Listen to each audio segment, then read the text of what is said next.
Retomando lo que estábamos conversando. La última de las características del contrato de promesa es que es generalmente bilateral. Esto nos lleva a preguntarnos si es posible un contrato de promesa unilateral de celebrar un contrato unilateral. Y si es válida o no una promesa unilateral de celebrar un contrato bilateral. Por ejemplo, se celebra un contrato de promesa para celebrar uno de comodato en el futuro. En este caso, el promitente obligado será el comodante, el cual cumplirá su obligación entregando la cosa objeto del comodato. Pues así se perfecciona el contrato. Por lo tanto, no nos merece mayor complejidad. Pero ¿qué pasa con la promesa unilateral de celebrar un contrato bilateral? O sea, se celebra un contrato de promesa unilateral de compra-venta. Prometo vender. Prometo comprar. Ojo, por separado. Yo, promesa unilateral. Prometo vender. Prometo comprar. O sea, en un instrumento normalmente está prometo vender y prometo comprar. Acá estamos diciendo, si es válida la promesa unilateral, o sea, de una parte, de celebrar en el futuro un contrato bilateral. O sea, yo hoy, en forma unilateral, me estoy comprometiendo a vender. O bien, yo, en forma unilateral, me estoy comprometiendo en el futuro a comprar. Se ha discutido la validez de estas promesas unilaterales de celebrar en el futuro contratos bilaterales. Hay quienes le niegan validez a este contrato. ¿Y cuáles son sus argumentos? 1. Este contrato no estaría cumpliendo el requisito del artículo 1554, número 2, pues el contrato prometido, al solo obligar a una parte, por ejemplo, vender, mientras la otra no estaría contrayendo ninguna obligación, traería como consecuencia la ineficacia de ese negocio jurídico. 2. No se cumpliría con el 1554 número 4, pues faltaría la solemnidad y el consentimiento de aquella parte que no se está obligando. Y 3. El hecho de que la parte que no se obliga en el contrato de compraventa tenga la facultad de celebrar o no el contrato prometido constituiría una condición meramente potestativa, la que según la ley es nula, y por lo tanto ello acarrearía la nulidad de la promesa. Pero en cambio hay otros que sostienen su validez.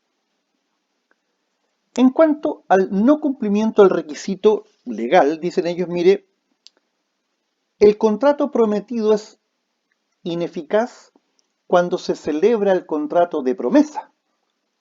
Sin embargo, la eficacia hay que revisarla al momento de suscripción del contrato prometido, pues será en ese momento cuando el contrato generará las obligaciones para ambas partes, vender y comprar.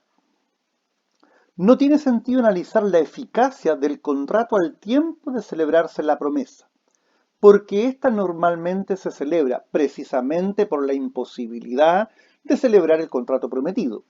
Ya de haberse podido, se habría suscrito de inmediato. O sea, este argumento lo que nos hace, lo que nos dice en el fondo es, ojo, contrato de promesa y contrato prometido son contratos independientes, vinculados, pero con fisonomía propia. Segundo se dice, en cuanto a que incumple el requisito del numeral 4, se ha entendido que para cumplir con el requisito de la especificación basta con los elementos esenciales. No sería necesario mayor detalle. En cuanto a la temática de la condición, bueno, él dice, mire, en la promesa unilateral de celebrar un contrato bilateral, la celebración del contrato prometido depende de la voluntad de la parte que no se obliga, por lo que perfectamente sería válida. Y por el principio de la libertad contractual, las partes pueden celebrar cualquier contrato que no esté prohibido por la ley. Se dice además que el contrato de promesa tiene la característica de ser de aplicación general. Esto es, mediante él se puede prometer la celebración de cualquier contrato en el futuro, con la única limitación que el contrato prometido no sea de aquellos que las leyes declaran ineficaces. Y un contrato de promesa unilateral de celebrar un contrato bilateral, bajo ningún punto de vista puede ser considerado ineficaz. También se agrega que existen otros contratos que dependen de la sola voluntad de una persona, como la llamada venta a prueba, que va a depender del comprador, o el pacto de retroventa, que depende de la voluntad del vendedor de recobrar lo vendido. Entonces, ¿qué se dice hoy?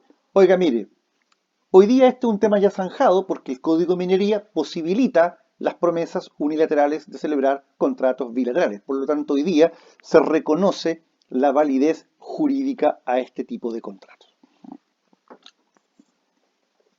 Ahora vamos a entrar en el estudio de los 4 requisitos del contrato de promesa. Para eso yo necesito que ustedes den una lectura reflexiva al artículo 1554.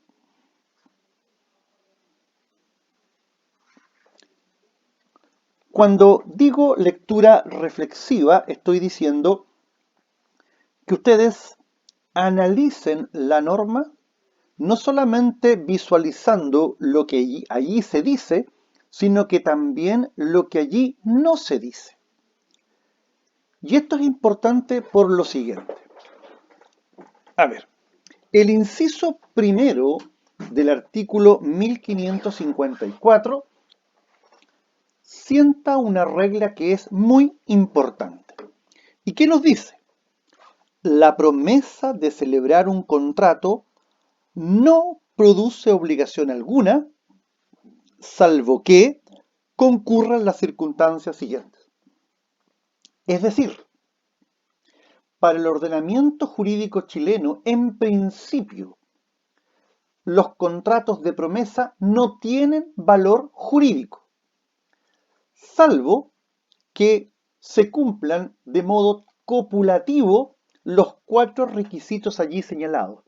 Por lo tanto, a la pregunta, ¿valen o no en Chile los contratos de promesa? La respuesta es no, salvo que se reúnan los requisitos que allí se van a estudiar.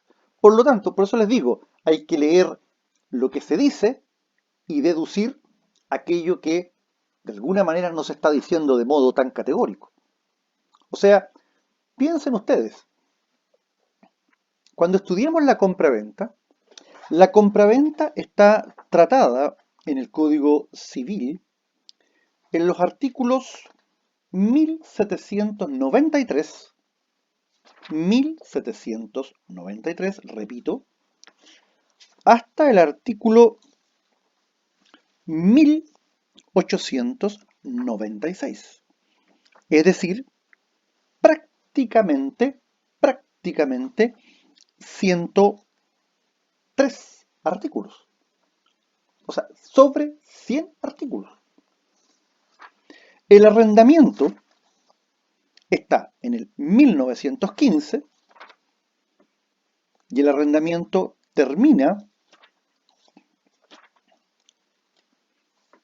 se los digo al tiro, 1915 y termina en el 2021. O sea, casi 100 artículos. Y resulta que la promesa está en un solo artículo. ¿Y qué quiero decir con esto? Que de alguna manera nuestro legislador era reacio a la promesa. No obstante que hoy día es uno de los contratos que tiene bastante utilización. Ahora, ¿por qué creo yo que el contrato de promesa está tan poco desarrollado en el código? Porque el legislador visualizó algo que sí es una realidad. El contrato de promesa es uno de los contratos que mayor que con mayor frecuencia lleva a las partes a los tribunales. O sea, los contratos de promesa tienen mucho más alta tasa de litigiosidad que las compraventas. O sea, es un contrato eminentemente generador de disensiones, dificultades y conflictos entre los contratantes. O sea, el contrato, por eso que muchas veces es mejor esperar, tomarse su tiempo e ir por el contrato definitivo en lugar de ir por una promesa, porque a veces la promesa termina siendo un agente contaminante y generador de serios conflictos entre las partes. Primer requisito, que la promesa conste por escrito. Por eso que nosotros decimos que el contrato de promesa es un contrato solemne, porque la solemnidad es la escrituración. Puede ser un instrumento público o un instrumento privado. Por lo tanto, no es obligatorio que la promesa conste por escritura pública, aun cuando el contrato prometido sea un contrato solemne, como una compraventa de bienes raíces, por la interdependencia que hay entre el contrato de promesa y el contrato prometido.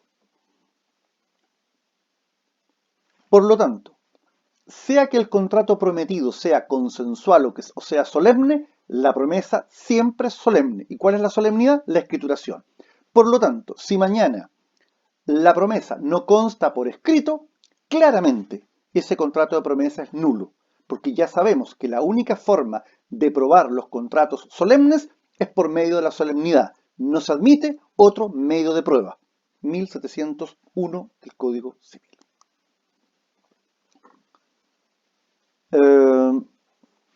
Mayores requisitos no merece, o sea, mayores comentarios no merece este requisito, salvo lo que yo voy a explicarles en la próxima clase, ya en la próxima sesión, acerca de los contratos de promesa de bienes raíces en construcción, cuya reglamentación no está en el Código Civil, sino que está en la Ley General de Urbanismo y Construcciones.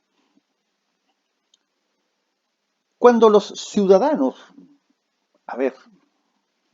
criticamos a nuestro Congreso y a nuestro Parlamento, hay oportunidades en que tenemos la razón, en otras no tanto. Este es un caso donde yo creo que nuestro legislador ha cometido un tremendo error. La promesa es un contrato. Los contratos están en el Código Civil, sus requisitos de existencia, sus requisitos de validez. No es razonable que un contrato como la promesa de inmuebles que están en proceso de construcción, las llamadas compras en verde y en blanco, estén en la Ley General de Urbanismo y Construcciones. ¿Qué hace una promesa en una ley que reglamenta la forma como ha de construirse? O sea, la técnica legislativa es pésima. O sea, no costaba absolutamente nada con agregarle al Código Civil un 1554 bis 1, bis 2, bis 3 y reglamentar ahí la promesa de compraventa de los inmuebles que están en construcción. Y se prefiere llevarla a una ley eminentemente técnica, propia de los arquitectos, propia de los ingenieros civiles. Allá está la promesa. Se dan cuenta que es perfectamente posible sostener, ¿cierto?, los errores legislativos. Por eso que algún día, ojalá en un tiempo relativamente pronto, podamos refundir, tomar toda esta legislación copiosa que hay en diferentes materias y podamos llevarla al Código Civil. Segundo requisito, que el contrato prometido, o sea, el contrato futuro, no sea de aquellos que la ley declara ineficaces. Es decir, que el contrato prometido no sea un contrato de aquellos a los cuales la ley le resta eficacia. O dicho de otra manera, no podemos celebrar contratos de promesa vinculados a contratos prometidos que impliquen la ejecución de hechos inmorales, prohibidos o ineficaces, porque estaríamos en un problema de aceptar y tolerar eventualmente problemas de falta de objeto, o bien objeto ilícito, falta de causa o causa ilícita.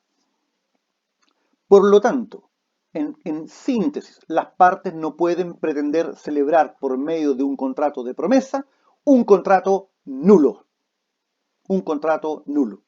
Por lo tanto, en nuestro país, la compraventa entre cónyuges adolece de nulidad. Por lo tanto, yo no puedo celebrar un contrato de promesa de que voy a celebrar en un futuro un contrato entre cónyuges. ¿Por qué?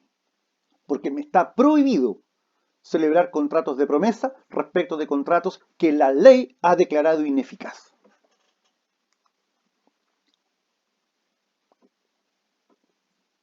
Ahora, esta exigencia solo se refiere a los requisitos de fondo del contrato prometido. Porque puede ser que yo pueda llevar a cabo una promesa respecto de aspectos que hoy día formalmente pueden ser cuestionables, pero que van a estar salvados o solucionados al momento de la celebración del contrato definitivo. ¿Puedo celebrar, por ejemplo, un contrato de promesa y compraventa de un inmueble que hoy día tiene 100 embargos? Sin ningún problema. El punto es que, cuando celebremos el contrato definitivo, los embargos tienen que estar alzados. Si no, no voy a poder inscribir el dominio. Hay objeto ilícito. Por lo tanto, lo importante es que lo que yo tengo que tener cuidado es que lo que yo no puedo pactar en una promesa es un contrato definitivo al que la ley le ha restado valor jurídico, pero desde un punto de vista claramente de fondo. Tercero, que la promesa contenga un plazo o condición que fije la época de celebración del contrato. Nosotros sabemos que la condición y el plazo son modalidades de los actos jurídicos, es decir, son elementos accidentales que han sido incorporados por las partes al negocio jurídico. Sin embargo, en este contrato, en este preciso contrato, tanto la condición como el plazo no son elementos accidentales, sino que son elementos esenciales. Por lo tanto, si en un contrato de promesa falta el plazo y o la condición, ese contrato de promesa sería jurídicamente inexistente y obviamente declarar, digamos, su nulidad en la sanción aplicable. Ahora bien, nosotros sabemos que las condiciones pueden ser condiciones suspensivas y resolutorias, y que los plazos pueden ser suspensivos o extintivos. Aquí es donde entonces nosotros tenemos que preguntarnos, ¿qué tipo de condición nosotros podemos incorporar en una promesa? ¿Qué tipo de plazo podemos incorporar en una promesa? Bueno, la respuesta es que, en cuanto al plazo, el plazo puede ser suspensivo o extintivo, o una combinación de ambos. Por ejemplo, ¿cuál es el plazo suspensivo? Es el hecho futuro y cierto del cual depende el ejercicio de un derecho. ¿Cuál es el plazo extintivo? El hecho futuro y cierto del cual depende la extinción de un derecho. No hay ningún problema en incorporar en una promesa un plazo suspensivo o un plazo extintivo. E incluso podemos hasta convenir que ambos tipos de plazo estén presentes en una promesa. Consejo. Como la promesa es un contrato eminentemente de conflicto latente, yo soy de la idea de utilizar más bien, o plazos extintivos o combinar plazos suspensivos y plazos extintivos. Es decir, siempre tener una especie de norma de cierre. Y en último caso, dejar dicho, en todo caso, el contrato de promesa deberá celebrarse a más tardar el 30 de septiembre de 2020. O sea, yo puedo establecer condiciones, puedo establecer plazos suspensivos, pero en todo caso, yo soy del parecer de cerrar con un plazo extintivo. ¿Para qué? Para no dejar ninguna duda si es posible o no es posible todavía suscribir con posterioridad a ese plazo el contrato prometido. Sobre todo si yo quiero hacer efectiva la responsabilidad del incumplidor, es mucho mejor cerrar con un plazo extintivo, o sea, poner una especie de candado final, una especie de clausura para que de alguna manera para todo el mundo quede 100% claro y no haya dudas interpretativas que en último término el contrato prometido debía celebrarse el 30 de septiembre de 2020, cosa que el 1 de octubre tengamos absolutamente claro que si una parte no cumplió, yo puedo ejercer respecto de ella los derechos que establece la ley. En cuanto a las condiciones, la ley tampoco distingue. Puede ser una condición suspensiva o puede ser una condición resolutoria. ¿Qué es la condición suspensiva? El hecho futuro e incierto del cual depende el nacimiento de un derecho. Condición resolutoria, el hecho futuro e incierto del cual depende la extinción o resolución de un derecho. Estas condiciones que podemos incorporar en un contrato de promesa puede ser determinada o indeterminada. Sabemos que la condición es determinada cuando de alguna manera, no tenemos la certeza absoluta cuándo el hecho ha de acaecer, pero de alguna manera nosotros establecemos un ámbito más o menos temporal. Por lo tanto, ellas no presentan inconvenientes en cuanto a su procedencia en el contrato de promesa. Es decir, porque la condición indeterminada, nosotros decimos, mire, no tengo la certeza absoluta cuándo el hecho va a ocurrir, pero del minuto en que nosotros apoyamos esa situación, agregando límites temporales, es decir, plazos. Por lo tanto, dentro de este rango de plazo puede ocurrir o no ocurrir el hecho. Y por eso es que es determinada, porque yo no tengo la certeza de cuándo va a ocurrir el hecho, pero sí tengo claro cuál es el límite temporal. ¿Dónde está el problema? En las condiciones indeterminadas, o sea, cuando no se sabe si el hecho va a ocurrir, ni menos se sabe cuándo. Y aquí entonces es que se discute si es que podemos incorporar en una promesa condiciones indeterminadas. Es decir, por ejemplo, condiciones.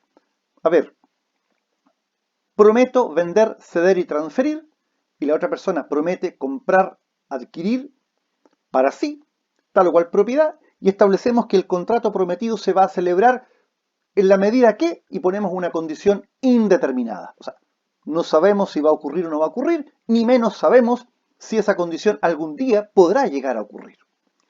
¿Qué es lo que se discute? Lo que se discute es si podemos, entonces, en una promesa, incorporar condiciones indeterminadas, que son aquellas que no fijan una época para la celebración del contrato prometido. ¿Qué es lo que se ha dicho? Que como la ley no distingue, no es lícito al intérprete distinguir, y por lo tanto no habría ningún tipo de problema que podamos incorporar condiciones indeterminadas. Otros dicen que eso no es posible porque no fijarían la época de celebración del contrato prometido. Sin embargo, una tercera postura dice, mire, sí podría ser porque en último término, aquí deberíamos aplicar la regla de la caducidad de las condiciones, que es el plazo de los 10 años contado de la celebración del contrato de promesa. A ver, también como consejo, condiciones suspensivas, condiciones resolutorias, siempre determinadas, porque si mañana incorporamos una condición suspensiva resolutoria indeterminada, nos vamos a exponer a que en el juicio mañana se discuta si cabía o no cabía la posibilidad de cumplimiento en época posterior. A ver, la indeterminación, a mi entender, es incerteza. Y si yo le voy a incorporar incerteza a un contrato, evidentemente atento contra un principio de seguridad jurídica. ¿Y para qué me voy a exponer a discutir que la condición indeterminada procede o no procede o aplicar la teoría ecléctica? Muy simplemente, ocupo condiciones suspensivas resolutorias siempre determinadas.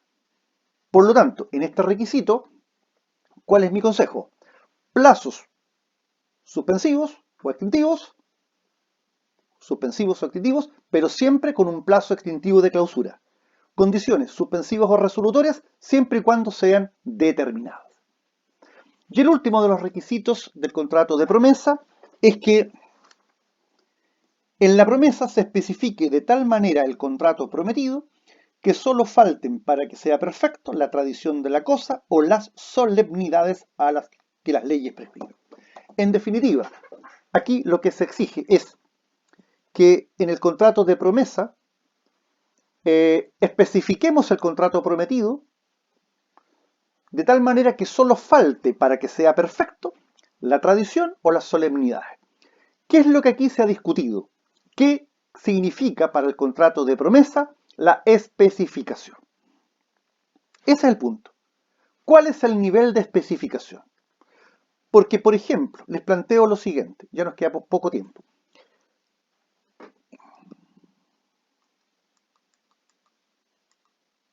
Ya, estaba viendo cuántas láminas me quedaban. Por el presente instrumento, Juan promete vender, ceder y transferir a Pedro, quien promete comprar, adquirir para sí, la propiedad ubicada en Chillán, rol de avalúo 500-10. O, por el presente instrumento, Juan promete vender a Pedro la propiedad ubicada en Chillán, villa, población, conjunto habitacional, pasaje o calle, número, cuyos deslindes son norte, sur, oriente, poniente, inscrita fojas tanto, número tanto, registro de propiedad año tanto, conservador tanto, rol de avalúo tanto. Esa es la pregunta. Esa es la pregunta de la especificación. Aquí hay dos corrientes. Una corriente que de alguna manera exige una especificación, más bien de orden genérico, y otra que exige una especificación de orden más bien pormenorizado. Algunos dicen que basta con especificar, indicar cuál es el contrato que se va a celebrar en el futuro, porque será en ese contrato donde tengamos que, digamos, ocupar la técnica del detalle. Para otros, en cambio, es necesario detallar el contrato, pero entrar en un nivel de especificación. Entonces, para algunos, el detalle, la identificación ha de ser completa. Para otros, la especificación o identificación basta con que sea con carácter genérica. Es decir, por el presente instrumento, Pedro promete venderle a Juan la propiedad tanto. O sea, ¿estamos especificando el contrato? Sí, compra-venta. Pero para otros se exige que este nivel de especificación sea mucho mayor. En la clase que vamos a tener ya de manera virtual sobre esta materia, yo voy a volver sobre los requisitos de la promesa, pero voy a volver con jurisprudencia a la materia y sobre todo una sentencia de la Corte de Apelaciones una sentencia de la Corte Suprema que anuló una sentencia de acá de la Corte de Chillán a propósito de este requisito. Y es muy importante porque, como yo les decía, muchos contratos de promesa ustedes van a redactar. Respecto a muchos contratos de promesa, ustedes van a intervenir en conflictos jurídicos. Pero lo que yo no quiero es que ustedes se ganen de manera gratuita un pleito con una mala técnica de redacción del contrato de promesa. ¿Qué efectos produce el contrato de promesa? Esto es muy simple. El contrato de promesa genera derechos y obligaciones para las partes. Y del punto de la clasificación de las obligaciones que genera el contrato de promesa son obligaciones de hacer. Es decir, ejecutar un hecho. ¿Cuál hecho? Celebrar el contrato prometido. Esa es la obligación de hacer. Esa es la obligación que genera del contrato de promesa. Ahora, ¿qué pasa cuando alguna de las partes no suscribe el contrato de promesa por hecho o culpa suya? ¿Qué derechos tiene el contratante diligente? Primero, no cabe ninguna duda que tiene los derechos del artículo 1489 del Código Civil, demandar el cumplimiento del contrato o demandar la resolución. Y también tiene la posibilidad de ejercer los derechos del artículo 1553, que nos dice, si la obligación es de hacer y el deudor es constituido en mora, podrá pedir al acreedor, junto con la indemnización de la mora, cualquiera de estas tres cosas a elección suya. 1. Que se apremie al deudor para la ejecución del hecho convenido. 2. Que se le autorice a él mismo para hacerlo ejecutar por un tercero a expensas del deudor y que el deudor le indemnice de los perjuicios resultantes de la infracción del contrato.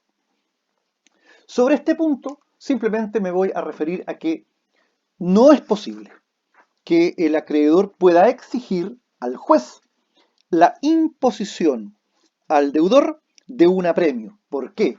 Porque acuérdense que de acuerdo al Pacto de San José de Costa Rica, no cabe la prisión por deudas. Y en este caso sería una deuda civil que tendría el deudor, respecto a la cual no cabe la posibilidad del apremio. Todo el resto de los derechos, incluyendo los auxiliares, son perfectamente posibles articular. Las acciones encaminadas a ser exigible la promesa son acciones prescriptibles como constituye la regla general. Si cuento con un título ejecutivo, el plazo es de 3 años desde que la obligación se hizo exigible, y si no tengo título ejecutivo, 5 años desde que la obligación se hizo exigible. La acción es una acción mueble, transferible, transmisible e indivisible. ¿Qué significa esto último? Que si los promitentes son varias personas, todos ellos deben concurrir al contrato prometido, ya sea vendiendo, ya sea comprando. Por lo tanto, con esto damos por concluida la clase y yo ya en una próxima sesión me voy a referir a la promesa en la Ley General de Urbanismo y Construcciones y posteriormente vamos a entrar al contrato de compra-venta. Muchas gracias, siendo las 13:45 de hoy, 16 de agosto, hemos concluido nuestras sesiones, las cuales les serán enviadas en el día de hoy para el estudio por parte de ustedes. Muchas gracias, hasta luego.